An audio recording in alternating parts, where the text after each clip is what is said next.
नमस्कार,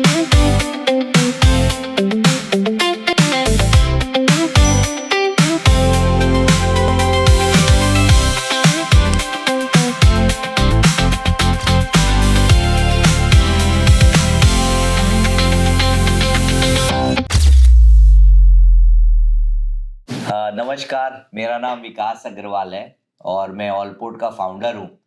तो सबसे पहले मैं आप सभी को तहे दिल से धन्यवाद कहना चाहता हूँ क्योंकि आप हमारे कंटेंट को लाइक कर रहे हैं, सब्सक्राइब कर रहे हैं, इनफैक्ट कुछ लोग कमेंट्स भी कर रहे हैं, तो बहुत बहुत धन्यवाद।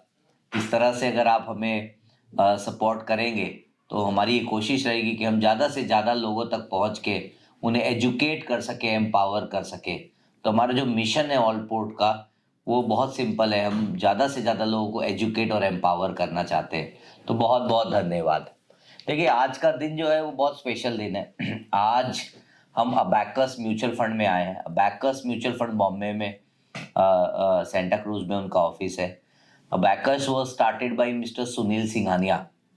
आप लोग शायद बहुत लोग सुनील सिंघानिया जी को ऑलरेडी जानते हैं। सुनील सिंघानिया जी ने अबैकस चालू करने के पहले ही was serving as chief investment officer at Nippon mutual fund, और उनके टेन्योर में जो फंड मैनेज करते थे वो फंड्स ने काफ़ी ग्रोथ देखी है, in the sense that if I have to quantify in terms of numbers, वो एक फंड मैनेज करते थे रिलायंस ग्रोथ फंड वहाँ पे, जिसकी आज 10 रुपये से NAV बढ़ के 4,500 रुपये के आसपास चल रही है।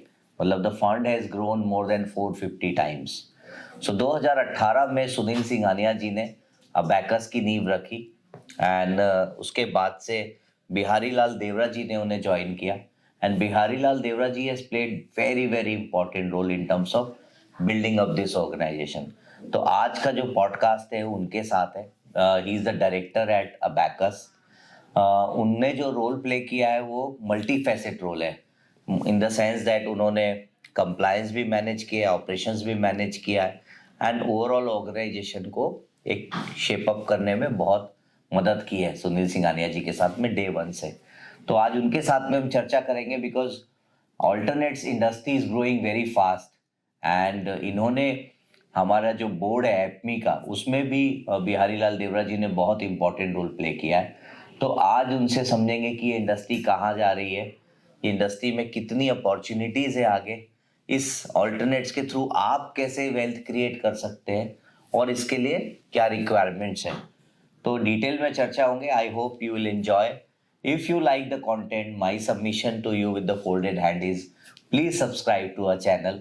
आपका एक एक्शन हमारे लिए बहुत मदद करता है। हम बहुत अच्छे अच्छे एक्सपर्ट्स को हम इस चैनल में लेके आएंगे और आपसे रूबरू करेंगे। Hello everyone, thank you so much for giving us your patient hearing all the time that we record sessions with industry expert.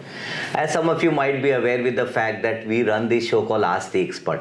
इसका जो ऑब्जेक्टिव होता है वो ज़्यादा से ज़्यादा लोगों को एजुकेट और एम्पावर करने का होता है। तो आज का दिन बहुत स्पेशल है क्योंकि आज मेरे साथ में someone very special, mister Bihari Lal Devra ji.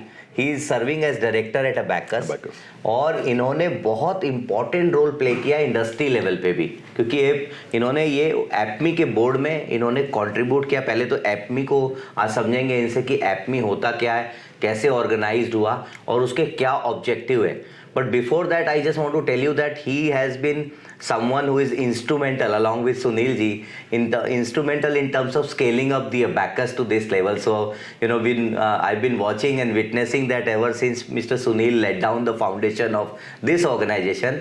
He has not only played important role in terms of shaping up the organization, whether you talk about compliance, you talk about operations, you talk about any other aspect in terms of expansion, but also contributed well in the industry. So first of all, thank you so much. आपने अपना समय दिया है। Thank you for तो मेरा पहला question है कि थोड़ा सा आपके पर्सनल बारे में जानना चाहते हैं कि आप रूट्स कहाँ से, आपके बॉम्बे कैसे आना हुआ, because you are a CFA, you are a CFP, you are a master in finance. अभी वो डिग्री में बात करते रहूँगा तो टाइम हो जाएगा सर। तो सी मेरा मेरा जन्म फतेहपुर शेखावटी राजस्थान में गांव है, सीकर डिस्ट्रिक्ट पे, वहाँ हुआ था। फैमिली सारी वहीं से है। लगभग एक 1994 के आसपास फैमिली सूरत शिफ्ट हो गई। तो 3 बड़े भाई है मेरे और सब टेक्सटाइल बिजनेस में साड़ियाँ बनाते हैं। तो उन्होंने बोला भाई अभी हम साड़ियाँ बना रहे तो क्या करेगा, तो तू पढ़ लिख ले। तो इस चक्कर में मैं सीए बन गया। Then over time after doing CA 1 साल मैंने सीए फर्म में काम किया और लगभग 6 से 7 साल फिडेलिटी और क्रेडिट स्विस में काम किया ऑन फिक्स्ड इनकम बॉन्ड। फिर लगा खुद का कुछ करना है तो थोड़ा फैमिली ऑफिस एडवाइजरी, थोड़ा सीए प्रैक्टिस सब चालू किया।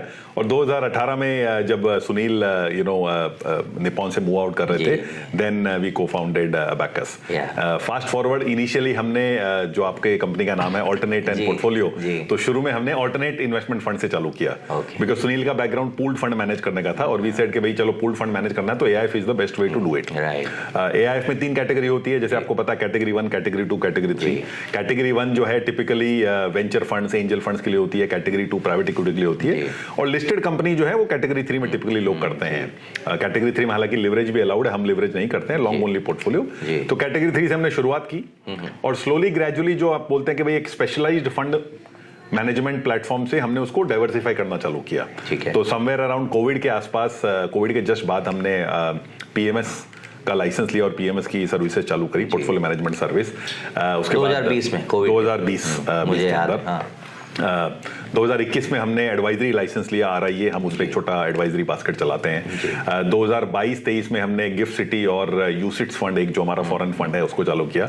और 2024 में हमने प्राइवेट इक्विटी फंड लॉन्च किया कैटेगरी 2 के अंदर। 2025 जो कि लास्ट ईयर था, वहां पे हमें म्यूचुअल फंड का लाइसेंस मिला। As of yesterday, I think कल ही हमारा एक प्रेस रिलीज था कि we have crossed 10,000 crore in mutual fund and the fastest growing AMC in history में पहली बार हुआ है। 7 महीने के अंदर, 7-7.5 महीने के अंदर we are the first AMC to cross. और हम प्राइमरी इक्विटी करते हैं तो टू दैट एक्सटेंट। एंड 2026 में I think we have raised a venture capital fund and hopefully we will try to diversify. So एक स्पेशलाइज्ड इन्वेस्टमेंट प्लेटफॉर्म से multi dimensional investment platform जो investors की सारी need पूरी कर सके, उस पे हम कोशिश कर रहे हैं। तो आज की डेट में आप देखेंगे तो लगभग 4 अलग अलग इंजन हैं जो कि इकोनॉमी को बूस्ट कर रहे हैं। तो एक आपका है बेसिकली आपका फाइनेंशियलाइजेशन ऑफ सेविंग। तो जैसे आप देखेंगे भाई म्यूचुअल फंड का कुछ लगभग 85 लाख करोड़ के आसपास कॉर्पस है जो कि मैनेज हो रहा है। और जैसे जैसे आपका mutual fund to GDP ratio समझ लीजिए या डिपॉजिट टू म्यूचुअल फंड का रेशियो समझ लीजिए, जैसे जैसे लोग म्यूचुअल फंड सही को एडॉप्ट कर रहे हैं, वैसे वैसे हर महीने आई थिंक 30 से 35 हजार करोड़ एसआईपी के अंदर आ रहा है। तो वो एक इंडस्ट्री है जो कि हर 5-6 साल में डबल हो रही है। तो लगभग 85 लाख करोड़ का हम एक्सपेक्ट करें कि भाई 2030 तक वो लगभग 150 लाख करोड़ के आसपास हो जाएगी।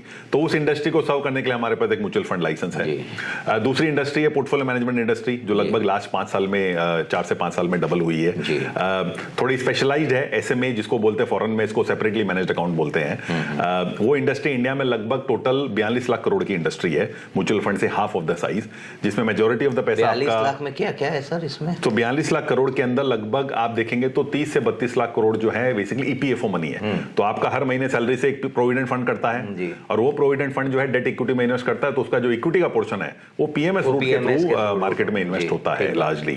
और लगभग 8 से 10 लाख करोड़ जो है वो बेसिकली आपकी डिस्क्रेशनरी पोर्टफोलियो मैनेजमेंट इंडस्ट्री है, जिसमें आपका इक्विटी डेट दोनों आ जाता है। तो ये एक इंडस्ट्री है जो 15 से 17%, 18% पे ग्रो कर रही है, सिमिलर ऑन साइज। और जैसे लोगों के पास थोड़ा सा पैसा बढ़ जाता है, जिनको कस्टमाइज्ड इन्वेस्टमेंट सॉल्यूशन चाहिए या इनको मान लीजिए डिफरेंट एक्सपेंस रेशियो चाहिए, डिफरेंट रिस्क प्रोफाइलिंग चाहिए, या इंडिविजुअलाइज करना है, कॉन्सेंट्रेटेड करना है, या मान लीजिए आपको आप चाहिए भाई, आप बोलेंगे भाई मुझे शरिया इन्वेस्टिंग करना है, मुझे जैन इन्वेस्टिंग करना है, मुझे आईटी, मान लीजिए आपका धंधा आईटी में, तो आप कहेंगे कि मुझे आईटी का स्टॉक बिल्कुल नहीं चाहिए, तो आप नॉर्मल डाइवर्सिफाइड किसी फंड में वो नहीं कर सकते, लेकिन आप पीएमएस में वो कर पाएंगे। तो ये एक दूसरी इंडस्ट्री है। तीसरी इंडस्ट्री है ऑल्टरनेट एआईएफ की। तो वो इंडस्ट्री आप देखेंगे तो इंडिया में लगभग 2000 के आसपास अभी ऑल्टरनेटिव इन्वेस्टमेंट फंड है।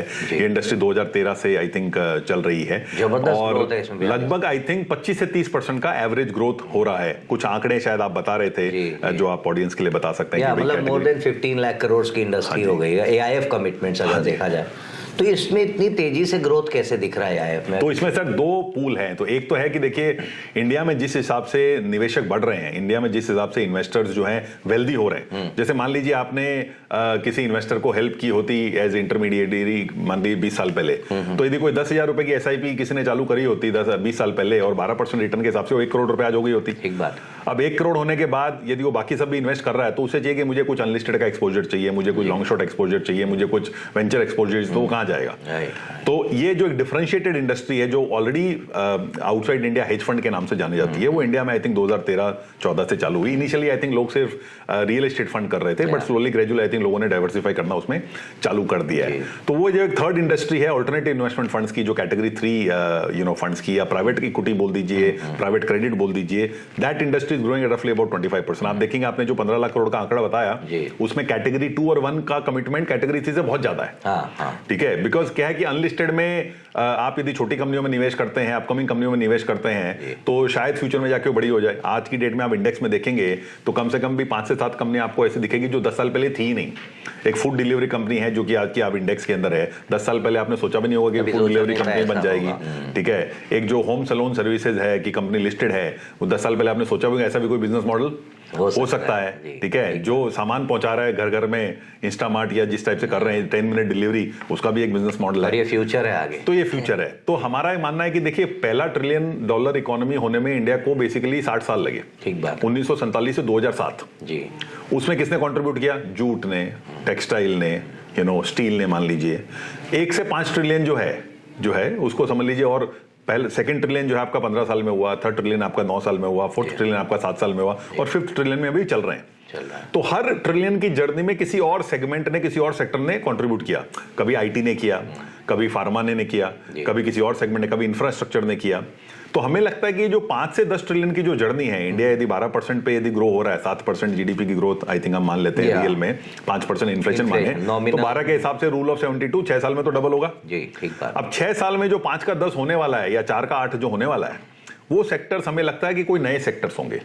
जैसे आप देख ही रहे हैं ऑलरेडी कि सेमीकंडक्टर एक नया सेक्टर है, डेटा सेंटर एक नया सेक्टर है, टूर्स एंड ट्रैवलिज्म एक नया सेक्टर है, AI से रिलेटेड काफी हो रहा है, फास्ट मूविंग जो आपका ये कंज्यूमर ई कॉमर्स जिसको आप बोल देते हैं वो एक नया सेक्टर है, क्विक सर्विस रेस्टोरेंट्स जो जैसे आप बर्गर खाते हैं या आप पिज्जा खाते हैं, वो एक नया रेस्टोरेंट है। तो ये जो टाइप के जो सेगमेंट उतर रहे हैं, या फिर कैपिटल मार्केट आप देखेंगे वेल्थ मैनेजमेंट कंपनीज लिस्टेड है, ब्रोकिंग कंपनीज लिस्टेड है, इंश्योरेंस कंपनीज लिस्टेड है। तो ये जो एक नया सेगमेंट है हमें लगता है 5 से 10 ट्रिलियन के अंदर कॉन्ट्रीब्यूट करेगा। और ऐसे सेगमेंट काफी समय पर छोटे स्टार्ट होते हैं, ऐसे सेगमेंट काफी नए होते हैं।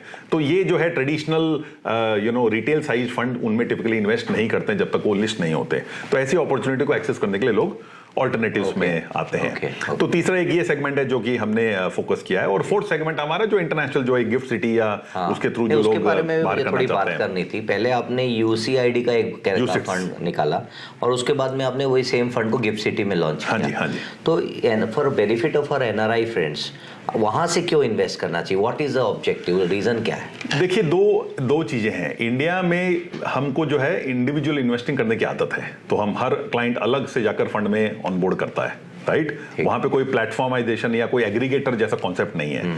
Outside India majority of the investment जो होते हैं वो एग्रीगेट होके होते हैं कि भाई आपको किसी फंड में इन्वेस्ट करना है तो आप अपने बैंक को फोन करेंगे, अपने ब्रोकर को फोन करेंगे, अपने डिस्ट्रीब्यूटर को फोन करेंगे, तो बोलेंगे भाई मुझे XYZ फंड में $100,000 डालना है। और क्योंकि वहां पे कस्टडी ड्रिवन मॉडल लिंक्ड है, basis your phone conversation he can go and buy, वो आपके लिए बाय कर सकता है और आपके नाम पर आपकी कस्टडी में वो रख सकता है। इंडिया में वो मॉडल अभी इवॉल्व नहीं हुआ है। एंड शायद MFPMS या ये जो NDPMS चल रहा है उसमें शायद अभी सेबी की I think going through consultation पे तो शायद हो जाए। तो बाहर जो ये मॉडल है उसके अंदर काफी टाइम पर लोग एग्रीगेटर उनके पास नहीं होते। जैसे भाई मान लीजिए आपको किसी लार्ज बैंक के पास जाना है तो उसका मिनिमम क्राइटेरिया 5 मिलियन और आपको इन्वेस्ट करना है 100,000, तो बैंक आपको एंटरटेन नहीं करेगा। तो ऐसे में आप चाहते हैं कि भाई आप कहीं और एग्रीगेट कर लें, चाहे वो गिफ्ट सिटी फंड के अंदर हो या गिफ्ट सिटी PMS के अंदर हो, ताकि आपको इन्वेस्टमेंट रूट मिल जाए। दूसरा क्या होता है, NRI टिपिकली कोई भी आदमी, चाहे NRI हो नॉन NRI, सब आदमी अपना मेंटल अकाउंटिंग रखते हैं कि भाई मेरा रुपए का पैसा मैं अलग अकाउंट में रखूंगा, मेरा डॉलर का पैसा मैं अलग अकाउंट में रखूंगा, रुपए और डॉलर को मैं मिक्स नहीं करूंगा। जहां पे रुपए की जरूरत है वहां पे मैं NRI NRO से करूंगा, जहां डॉलर की जरूरत है मैं। तो एक फ्लेक्सिबिलिटी आपको वहां पे वो है कि भाई आपको जो एक तो क्लैरिटी है कि भाई non resident investing into non resident security, वहां पे टैक्स की एब्सोल्यूट क्लैरिटी कि भैया टैक्स नहीं है।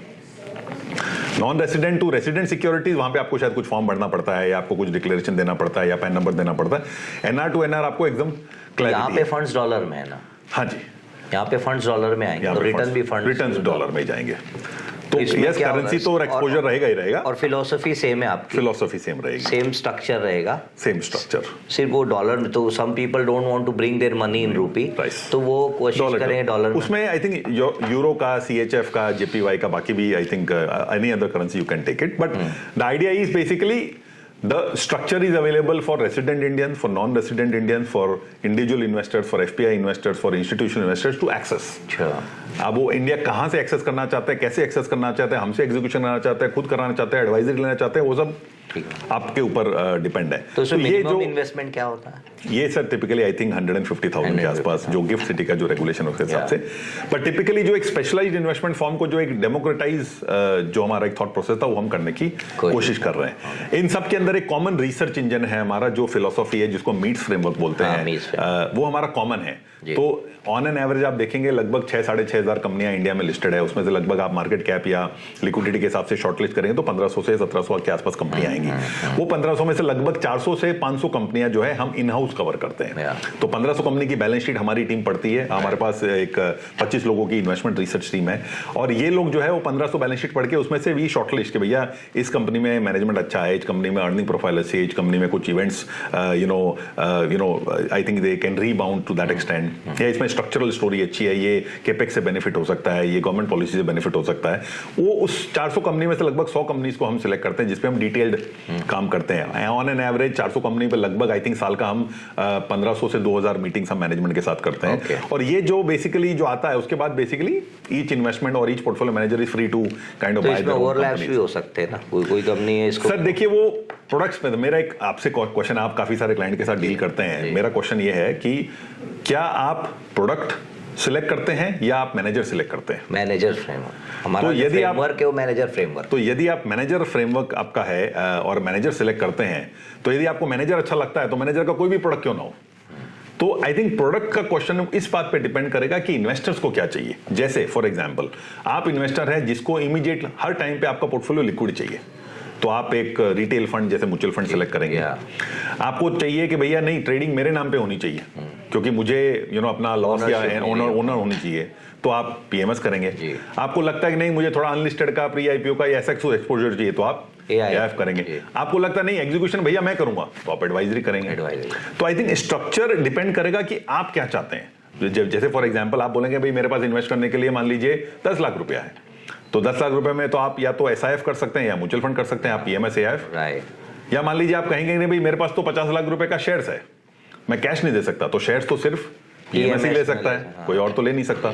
या आप बोलेंगे नहीं मैं 2 करोड़ रुपए देना चाहता हूं लेकिन मैं 20-20 लाख करके दूंगा, ड्रॉ डाउन करके दूंगा, तो वो तो सिर्फ एआईएफ में ही हो सकता है। तो आई थिंक जो प्रोडक्ट है वो रिस्क प्रोफाइलिंग पे डिपेंड है कि आदमी को क्या चाहिए। मान लीजिए आपके पास ऑलरेडी बहुत सारा लार्ज कैप है किसी फंड स्ट्रक्चर के थ्रू या उसके थ्रू, और आपको कोई डेडिकेटेड कॉन्सेंट्रेटेड स्पेसिफिक स्ट्रेटेजी चाहिए, तो आपको पीएमएस या कुछ और ही करना पड़ेगा। अब दूसरा है कि भाई देखिए इन रेगुलर रिटेल फंड में आपने 100 करोड़ रुपए इन्वेस्ट किया कि आपने 100 रुपए इन्वेस्ट किया, आपका एक्सपेंस रेशियो तो सेम है, आप उसमें कुछ कस्टमाइजेशन नहीं करा सकते।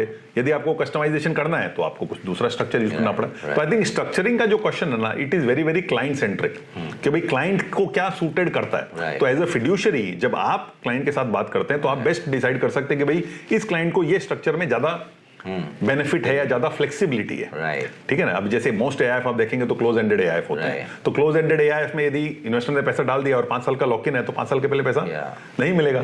ऐसे में उनका माइंडसेट, उनका होराइजन क्लियर होना चाहिए। No, so therefore it is very important that you talk to your advisor, your distributor, your bank. They are the one who actually understand the structure in detail. और वो जैसा इन्होंने बिहारी जी ने बोला कि कई बार क्या होता है एएमसी में सी they are manufacturer, their job is to design the best product and deliver the maximum return possible. But ये एडवाइस आपको आपके एडवाइजर से ही मिलेगी। ये बहुत अच्छा आपने पॉइंट बोला। देखिए जैसे आपके पास यदि आपको जुकाम है, सर्दी है, खांसी है, तो आप चैट जीपीटी मारकर, गूगल मारकर पता कर सकते हैं कि भैया ये जो है मुझे ये दवाई लेने से ठीक हो जाएगा। बट आपको ये नहीं पता है कि भाई खांसी, जुकाम, सर्दी वायरल का भी सिम्टम हो सकता है, मलेरिया भी हो सकता है, डेंगू भी हो सकता है, कुछ और भी हो सकता है। तो आप जनरलाइज्ड इन्वेस्टमेंट एडवाइस पे बिलीव नहीं कर सकते, आपको स्पेशलाइज्ड, पर्सनलाइज्ड चाहिए। उसके बाद भी आप डॉक्टर के पास जाओगे, डॉक्टर बोला भैया जीभ दिखाओ, बोला हार्ट बीट सुनो, बोला पेट बताओ, तभी ना आपको दवाई दे सकता है ना। हो सकता है आपको सेम दवाई दे जो आपने पढ़ी थी, लेकिन वो जो भरोसा है कि भैया मुझे उसने टेस्ट कर कर मेरे हिसाब से जो मुझे सूट करती है, मान लीजिए आपको पैरासिटामोल सूट नहीं करती, मान लीजिए आपको एंटीबायोटिक सूट नहीं करती, तो वो तो डॉक्टर आपको दूसरी दवाई देगा, बट वो डॉक्टर कर सकता है। तो जैसे सेल्फ मेडिकेशन में तो बहुत ही क्लियर है लोग कि भाई हम अपना इलाज खुद नहीं कर सकते, लेकिन सेल्फ फाइनेंशियल प्लानिंग में लोग बहुत ही क्लियर नहीं मैं अपना इलाज खुद कर सकता हूं। तो वहां पे भी आपको एक प्रोफेशनल हेल्प की जरूरत है, चाहे वो एडवाइजर हो, चाहे वो इंटरमीडिएट हो, आपको एक जरूरत पड़ेगी। यस, बहुत अच्छा पॉइंट बोला आप। अब मैं आ जाता हूँ विराज जी आपके बारे में थोड़ा सा, कि आपने एपमी में भी बहुत कंट्रीब्यूट किया। मैंने आपके वीडियोस भी देखे, आपने बीएससी का एक प्रोग्राम चलता है एनएससी का, उसमें भी कुछ वीडियोस में आपने काफ़ी एजुकेशनल में भी आप कंट्रीब्यूट करते हैं। तो what drives you to do this, how do you get the time to do it, first of all ये बताइए, क्योंकि आपका एक तरफ ऑर्गेनाइजेशन बहुत स्केल कर रही थी, आपके कमिटमेंट्स यहाँ पे ज़्यादा थे, और दूसरी तरफ आप वो भी करते हैं साइड में, तो कैसे मैनेज करते हैं? देखिए, जब हम गांव में पढ़ते थे तो हमारे पास बहुत ज़्यादा गाइडेंस नहीं होती थी, राइट। तो फॉर एग्जाम्पल किसी ने बोल दिया भैया सीए करना है, तो हम सीए में लग गए। हमारे पास तो कोई बताने वाला नहीं था कि भैया सीए के अलावा कुछ सीएस भी होता है, सीएफए भी होता है, ये भी होता है, वो भी होता है, ठीक है। दूसरा, हमने बहुत ठोकरे खा खा कर सीखा है कि भाई कुछ गलती करी और फिर कुछ सीखा, फिर गलती करी फिर किसी सीखा। तो हमें एक ऐसा अपना मॉरल ऑब्लिगेशन लगता है कि भाई जो गलती हमने करी, जितना टाइम हमने वेस्ट किया, वो दूसरों का ना वेस्ट हो। तो उसके लिए उन्हें यदि हम बनी बनाई कुछ बात बता दे कि भैया ये मत करना, ऐसे ऐसे करना, तो शायद उनका फायदा हो जाए। सी, हम आज उनको किसी को भी हेल्प करना चाहें तो आप या तो एडवाइस से हेल्प कर सकते हैं, या पैसे से हेल्प कर सकते हैं, या उसको लेबर से हेल्प कर सकते हैं, बट या रेफरेंस हेल्प कर सकते हैं। तो हमारा मानना है कि भाई जो मिस्टेक्स हमने की वो यदि कोई ना करे दूसरा, तो आई थिंक उनके लिए बेटर होगा। That is why we all of us, including Sunil, me, everyone else, हम जो है इंडस्ट्री में थोड़ा सा गिव बैक की भावना से काम करते हैं। अब जैसे बॉम्बे में मैं पढ़ा हूँ, यहाँ पर सीए करने के लिए आया था आरवीजी हॉस्टल में। तो आरवीजी हॉस्टल आपने देखा होगा कि अंधेरी वेस्ट में है, और बहुत ही नॉमिनल चार्जेस पे वो जो है राजस्थान से आए हुए बच्चों को बेसिकली करवाते हैं। मोतीलाल जी वहीं थे, रामदेव जी भी वहीं थे जी। अनिल सिंघवी जी वहीं पढ़े। अनिल सिंघवी जी को आप देखेंगे जी बिजनेस पर। तो हम लोग को जो कोई भी क्या मिडिल क्लास का किसी कोई फाइनेंशियल बैकग्राउंड नहीं था, तो हमने जो भी सीखा यहाँ आकर सीखा, और जो भी बेसिकली अपने लिए किया या करियर में ग्रोथ किया वो यहाँ कर किया। तो हमें लगता है कि भाई हमें भी कुछ और अपने समाज के लिए करना चाहिए। उसी लिए आई थिंक चाहे वो सीएफए सोसाइटी हो, चाहे वो एसोसिएशन ऑफ इन्वेस्टमेंट एडवाइजर हो, चाहे वो एपमी हो, चाहे वो आईवीसी हो, हम थोड़ा सा कोशिश करते हैं कि भाई हम एक्टिव रहे। तो सुनील जो है was one of the founding members for APMI, association of portfolio managers of India, जो आई थिंक 31 दिसंबर 2021 को आई थिंक फॉर्म उसका क्या रीजन था फॉर्म क्यों? तो देखिए, बाकी एसोसिएशन आप देखेंगे, जैसे एमफी का आप देखेंगे, या जो म्यूचुअल फंड के एसोसिएशन है, या आरआईए का देखेंगे तो आरआईए एसोसिएशन है, बहुत सारी डिस्ट्रीब्यूटर एसोसिएशन है। हर जगह पर आप देखेंगे, यदि आपको किसी भी मुद्दे पर अपनी बात रेगुलेटर तक पहुंचानी है, तो आपको एक कलेक्टिव वॉइस चाहिए, ठीक है।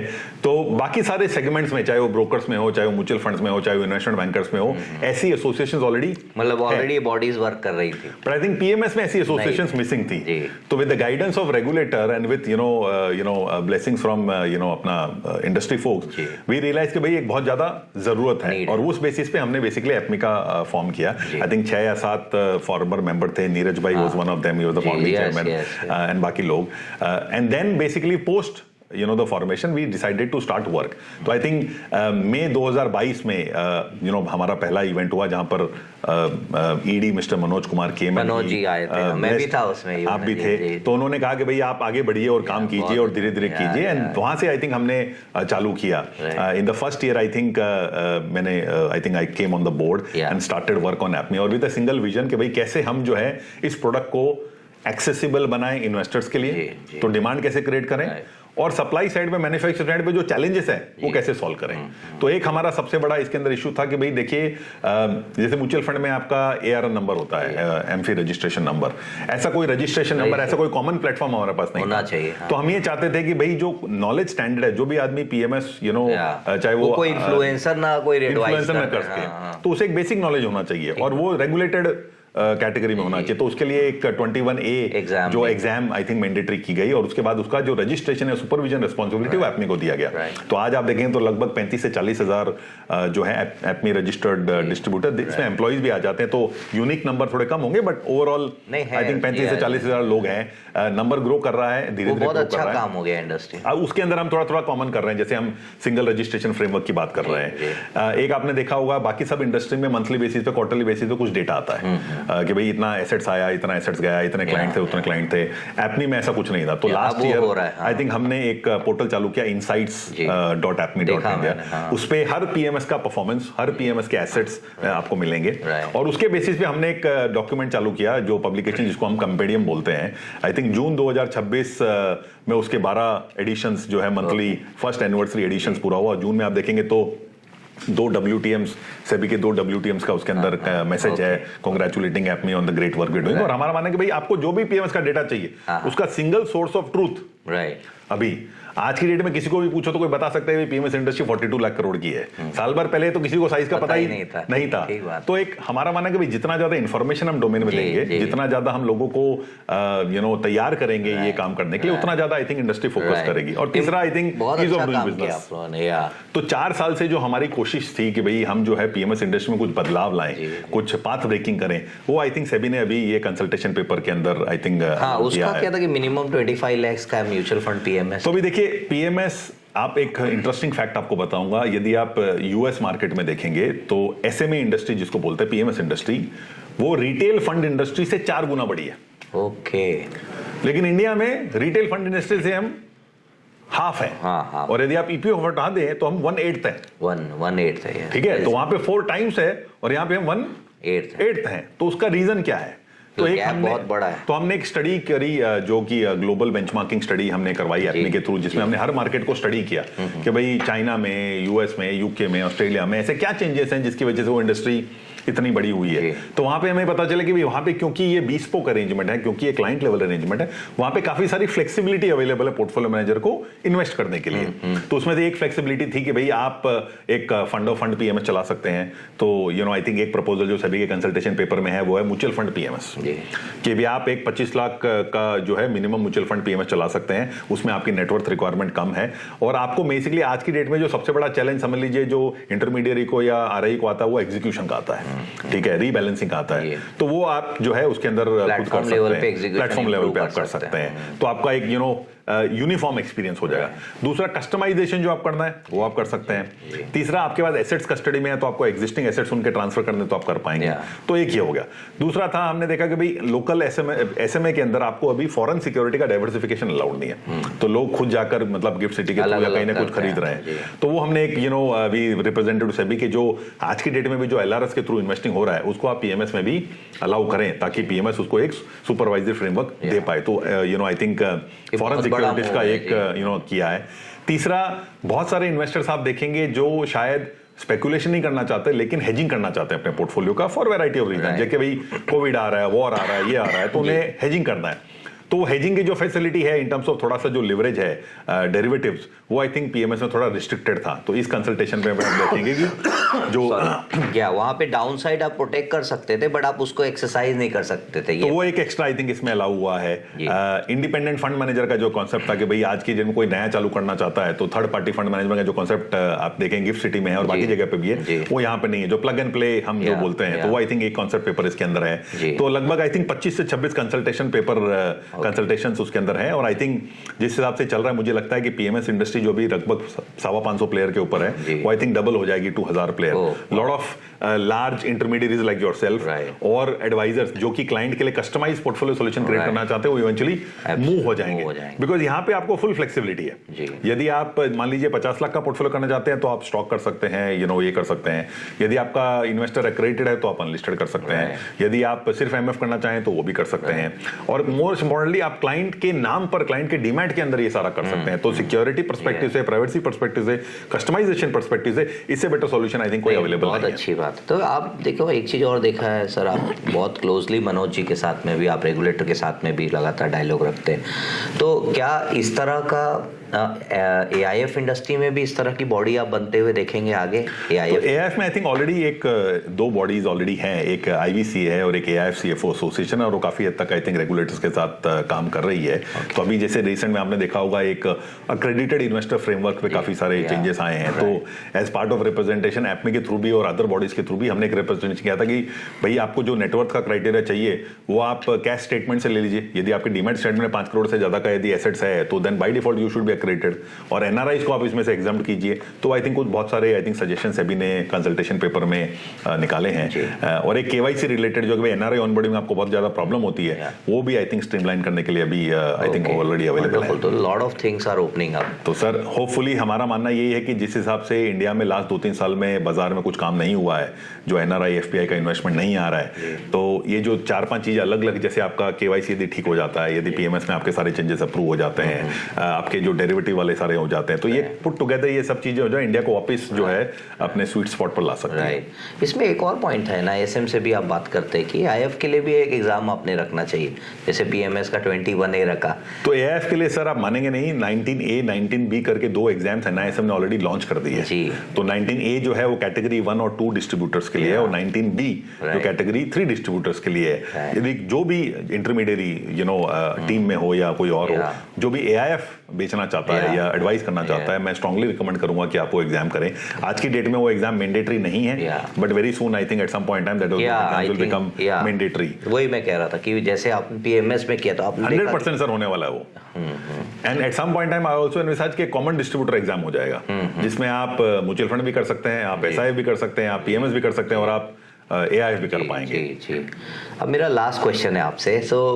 मैंने आपसे पूछा था कि जब आप स्केल आप देख रहे थे 2018 से 2026 आपको हो गए यहाँ पे, मतलब 8 साल की जर्नी में आपने देखा है बैकर्स की जर्नी बहुत तेजी से स्केल, तो आपने ये बाकी के डिपार्टमेंट्स को कैसे मैनेज कर पाए आप? क्योंकि it's very difficult and sometimes, for example ये आईएफ हमने किया था, कैट टू और ओवर सब्सक्राइब हो गया था fund, and to say no to so many people, you know, it required. वही सबसे बड़ा रिग्रेट सर, परफॉर्मेंस ऊपर नीचे हो जाती है, चल जाता है, लेकिन किसी का पैसा आप लेके इन्वेस्ट नहीं कर पाओ, ज्यादा बड़ी प्रॉब्लम है। तो सर जो भी है, एक तो ये है कि जो भी हमने किया, हमने धीरे धीरे किया। हमारा कोई ऐसा डे 1 पे कोई एम्बिशन नहीं था कि हम ये सब चीजें करेंगे। वी सेड कि भाई आपके पास आज की डेट में जो भी आप करो ढंग से करो, ठीक है, जो भी आप करो क्लाइंट फ्रेंडली करो, धीरे धीरे करो। आपको कोई एक साथ में जल्दी नहीं है कि आज के में आपको सारा काम करना है। तो हमने क्या स्टेप अप किया है कि पहले आपने एआईएफ चालू किया, 2 स्ट्रैटेजी उसमें की, वो आपका थोड़ा स्टेबल हो गया, तब आपने पीएमएस चालू किया। आप मानेंगे नहीं, जब तक हमने एआईएफ किया तब तक हमारे पास एक भी सेल्स का आदमी नहीं था। We didn't even had, you know, मुझे याद है सिर्फ एक ही वो प्रोडक्ट का था, एक ही था वो। तो we only had 1%. Slowly, gradually we realized कि नहीं, हमें भैया अपनी रीच बढ़ानी पड़ेगी। तो then we hired a professional, पूरा हमने एक ऑनबोर्डिंग टीम तैयार किया, एक सर्विस टीम तैयार किया, ऑपरेशन टीम तैयार किया। उसके बाद हमारा पीएमएस का जर्नी चालू हुआ। जब हमें लगा कि भाई हमें ऑफशोर एक्सपैंड करना है, तो हमें एक दुबई में हमने एक छोटा ऑफिस खोला, और आई थिंक गिफ्ट सिटी में खोला, and then we started over there. So I think हमारे बिजनेस में एक ही चीज सबसे इंपॉर्टेंट है, वो है आदमी। तो I think people is our business. हमारे बिजनेस में कैपिटल इतनी नहीं चाहिए, ह्यूमन कैपिटल चाहिए, ह्यूमन कैपिटल चाहिए, और human capital with right integrity. देखिए जो क्लाइंट के, जैसे हम, आपका और मेरा सबसे बड़ा चैलेंज क्या होगा कि भाई क्लाइंट को 5 साल के लिए पैसा देना है, और मैंने 10 साल के लिए इन्वेस्ट कर दिया, तो मिसमैच हो जाएगा। क्लाइंट ने 2 साल के लिए पैसा दिया और मैंने 1 साल के लिए इन्वेस्ट किया, तो भी मिसमैच हो जाएगा। या मैं आपकी एक्सपेक्टेशन बढ़ा दूं 25%, 30%, तो आपके बिजनेस में भी वैसा ही है। आपने यदि क्लाइंट की यदि हैंड होल्डिंग या बिहेवियरल फाइनेंस की कोचिंग नहीं की है, तो then whose expectation very different. आज हम किसी इंटरमीडिएट के साथ काम क्यों करते हैं? क्योंकि आप क्लाइंट का फर्स्ट पॉइंट ऑफ कांटेक्ट कौन है? राइट, हम हैं। तो आप टेक्निकली अबैकस के रिप्रेजेंटेटिव हो इन फ्रंट ऑफ क्लाइंट, और for that matter for any other AMC, right? तो क्लाइंट को आपका रिलेशनशिप है 10-12 साल का, 15 साल का, आप क्लाइंट को जानते हो, आपको पता है कि क्लाइंट का रिस्क एपेटाइट क्या है। ठीक है, वो इक्विटी में करना चाहता है, लेकिन क्या वो वॉलेटिलिटी हैंडल कर पाएगा? तो वो जो आई थिंक सूटेबिलिटी वाला जो कॉन्सेप्ट है, जब तक आई थिंक वो नहीं होता, आई थिंक आगे नहीं बढ़ सकते। तो आपके और हमारे बिजनेस में क्या है कि जब तक हम सूटेबिलिटी का ध्यान नहीं रखेंगे, तब तक किसी का नहीं बनेगा। तो as long as I think हम क्लाइंट फर्स्ट अप्रोच लेके चलेंगे, चाहे आप on that side of the table हो या this side of the table हो, I think we don't need to worry. Great. Thank you so much for giving us your valuable time, and it was wonderful speaking with you. Sir. And I hope all of you learned so many things today. And in case you have any more questions, please type in the comment box, or please reach out to me at contact@allportfunds.com. We'll answer those questions. Thank you. Thank you for watching.